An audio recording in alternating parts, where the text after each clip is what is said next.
Hey, I'm Zach. Meet the Sol. It's an electric bike by Blix. This cruiser is a joy to ride, and we're going to tell you all about it next on Now Let's Review.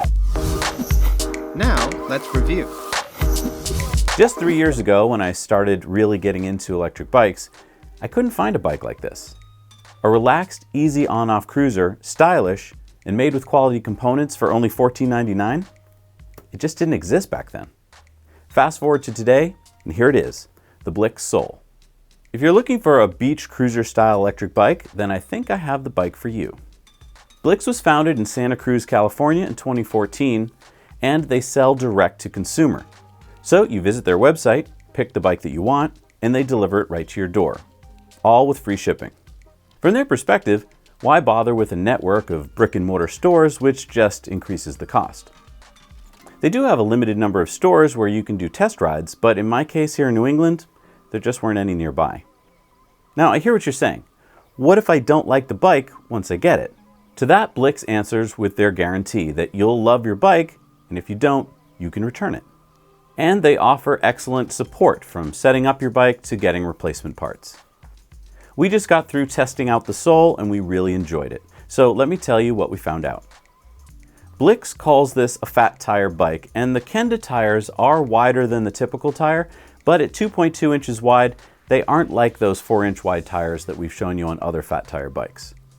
But they don't have to be that fat because this is a classic cruiser, and I really like this 27.5-inch tire with classy brown sidewalls. It's wide enough to handle hard-packed trails and bad pavement, and also to offer a comfortable ride, but it still looks in proportion to the bike. It just doesn't draw that much attention to itself, which I kind of like. My favorite feature is this ultra low step through frame. It's just 17 inches and it's one of the lowest we've seen. It's just so nice getting on and off the bike, and it's also great when you're stopping. I really like that Blix protected the main crank gear on both sides to protect your pants from getting stuck or greasy. Maybe my second favorite feature is this handlebar set. They're wide and swept back with nice comfy grips, and I feel like I've stepped back in time to a more leisurely age. And I love the way they tuck the bell in here on the left. All this handlebar space here gives you plenty of room to install a cup holder, horn, light, even a phone mount. With the handlebars sweeping back, it allows the rider to sit back and more upright, which was really nice and comfortable for my back. And this little crossbar here is a really nice touch. It allows you to lift the bike easily. This wide leather saddle, for me, makes riding the Sol a pleasure. Comfy on the tush, with great rotational adjustability, and the spring set that helps smooth out the bumps. Nice. Here is the 500-watt Shengyi hub motor, which makes climbing steep hills easy and can carry weight up to 270 pounds. The 48-volt, 14-amp-hour Samsung battery with 35 E-cells is removable for easy charging and gives the bike a manufacturer's stated range of 45 miles. That's probably a bit on the high side, unless you're doing most of the pedaling, but charging only takes a few hours. The battery is rated at 25,000 miles, which should be plenty, and it can be replaced. They didn't try to hide the battery within the frame like a lot of other manufacturers do, but it just kind of blends in and you hardly notice it. Plus, Blix did a great job of keeping the battery low for a low center of gravity, which makes riding feel more stable. To remove the battery, just flip up the seat, slide the battery out. To reverse the process, mount the battery back onto the bike, and away you go. So if you're new to e-bikes, you might be asking, how does this whole e-bike thing work?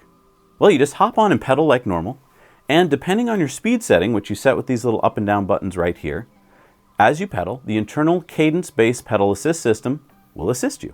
Kind of makes you feel like pedaling is just super easy, like you're a bike superhero.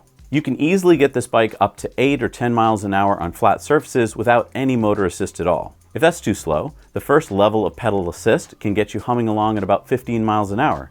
And at top level, we easily got this bike up to 20 miles an hour. So my problem when riding a traditional bike is that I enjoy the ride out so much that I go farther than I should, making the ride back arduous, unpleasant, and usually I'd get back after the sun goes down. With the Sol, even if you ride out too far, you can zip back in no time. There's a thumb throttle right here, so you can ride even without pedaling if you want, although this will drain the battery faster. The throttle is great for getting to a quick pace, especially when you need to get through an intersection after coming to a stop. The display here shows your mileage, the power level that you're at, your battery level, and your speed. Nothing fancy, but it gets the job done. And there's USB charging for a phone, which is a nice touch. Now, when you engage the Tektro Aries disc brakes, the motor automatically cuts out, and we found the braking system to be more than adequate. The 7-speed Revo grip gear shifter over here is super easy to operate, and its compact design is a nice touch. In fact, getting multi-speed at all on a bike at this price was super unexpected and makes riding even easier. The sole comes in this beautiful sky blue, and also you can get it in charcoal. There are these nifty mounting points on the front and back that make for adding rear accessories easy. Now, we drove it without any fender kits, but I would highly recommend getting the sole fenders for only $59 unless you live in an always dry place. There are also front baskets that you can get, racks, platforms, rear back seat, a smart pannier, and bags, all reasonably priced on the Blix website. All in all, we found the Blix Sol to be a joy to ride. If you're new to e-bikes or just looking for a more relaxed riding experience, I don't think you could go wrong with the Sol.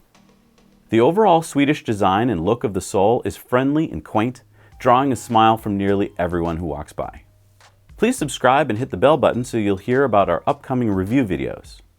Thank you for watching. Now let's review. Thanks for watching. Now let's review. For more tech reviews, subscribe below. Please like, share, and comment any tech you'd like to see us review in the future.